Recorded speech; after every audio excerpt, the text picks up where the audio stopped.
played Gears of War 2's Horde mode or Call of Duty World at War's Zombies, then you know just how much fun teaming up with a few friends to fight endless waves of enemies can be. Halo is set to get its own version in this fall's ODST, aptly named Firefight. Today, we'll take a look at 3 of the 10 Firefight maps and give you a rundown on what to expect out of this brand new mode. Survival is the name of the game in Firefight. You and up to 3 friends will team up to see how long you can last against increasingly difficult, randomly generated waves of Covenant forces. You've got a shared pool of 7 lives, and since you're playing as an ODST and not a Spartan, you can expect your health bar and shield to not go as far as you're used to. If you can survive 5 waves of enemies, capped off with a troop of brute chieftains, you'll get a few lives back and you'll find extra health packs and weapons to use. Of course, you'll also get a new skull turned on. Each round, comprised of 5 waves, has its own skull turned on to make things that much more difficult. The game starts with a tough luck skull, causing enemies to dodge your grenades with uncanny ability.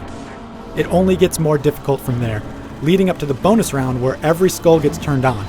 Survive 15 waves to get that luxury. Alpha Site is my favorite of the 3 maps I've tried out. It's set inside the Oni complex in New Mombasa, but its open-air design leaves for plenty of places for the Covenant to drop in. Even so, there are plenty of spaces for the squad to hole up, and it's pretty easy to funnel the Covenant forces into choke points. Security Zone is the biggest Firefight map yet unveiled.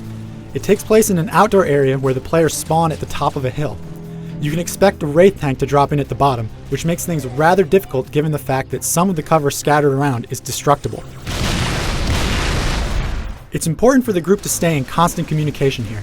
The massive map's size makes it easy to spread out, and that means trouble.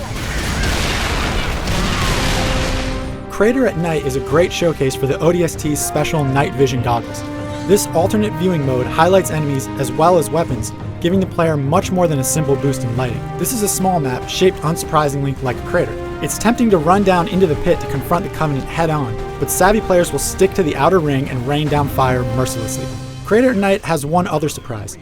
Here we've run into the Engineer unit. This Covenant critter has been mentioned in the fiction and appeared in Halo Wars, but this is the first time facing off against humans in a Bungie-made game. These guys will actually provide an overshield to every Covenant unit in their immediate vicinity. If 2 show up, they'll shield each other. If 2 show up and you have a swarm of drones flying around, well, good luck. Halo 3 ODST comes with a second disc that includes every Halo 3 adversarial map ever released. But Firefight mode is the new hotness. It's dropping in September 22nd, and it will own your nights and weekends, guaranteed. For more on Halo 3 ODST, head to IGN.com.